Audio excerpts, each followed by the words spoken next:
వారికి నీ జ్ఞానం ఇచ్చి నాయన మీరే నడిపించి కట్టించండి నాయన, సహాయం చేయండి.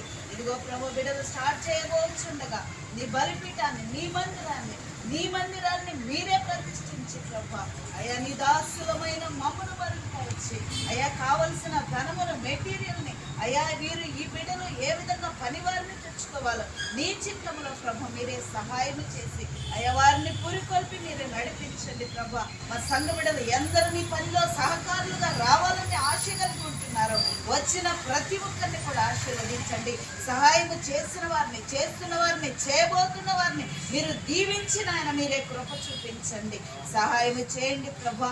అయ్యా వచ్చిన ప్రతి ఒక్కరిని ఆయన నీ పనిలో సహకారులుగా ఉన్న ప్రతి బిడను కూడా మీరు అభిషేకించి నీ ఆత్మతో నింపి వారి కుటుంబాలకు దీవెనకరంగా, నీకు మహిమకరంగా, ఇదిగో ఈ బిడల కుటుంబాలకు ఆశీర్వాదకరంగా, నీకు మహిమకరంగా ప్రభా. ఇదిగో మేమందరము కలిసి ఇదిగో నెహెమ్యా యూదులందరినీ పురికొల్పిన ఆయన పూనుకుంటున్న రీతిగా మీ మందిరము కట్టబడలాగా మేమందరం పురికొల్పబడి పూనుకోబోచుండగా నజరేయుడైన యేసు నామములో తండ్రి, కుమార, పరిశుద్ధాత్మ త్రియేక దేవుని నామములో నీ బలిపీఠము కట్టబడటకు స్టార్ట్ చేయుచున్నాము తండ్రి.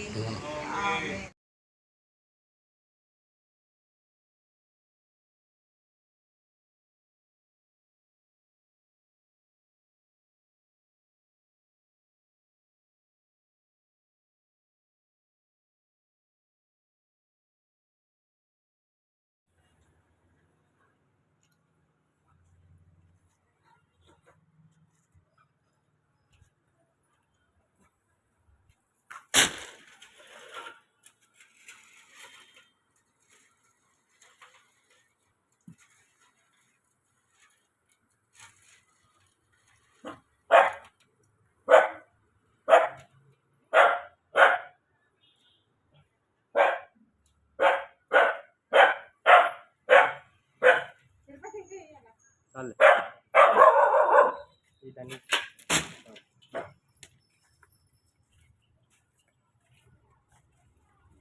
అంటే మరలా గొర్రెను మందులకు విడిచిపెట్టేది.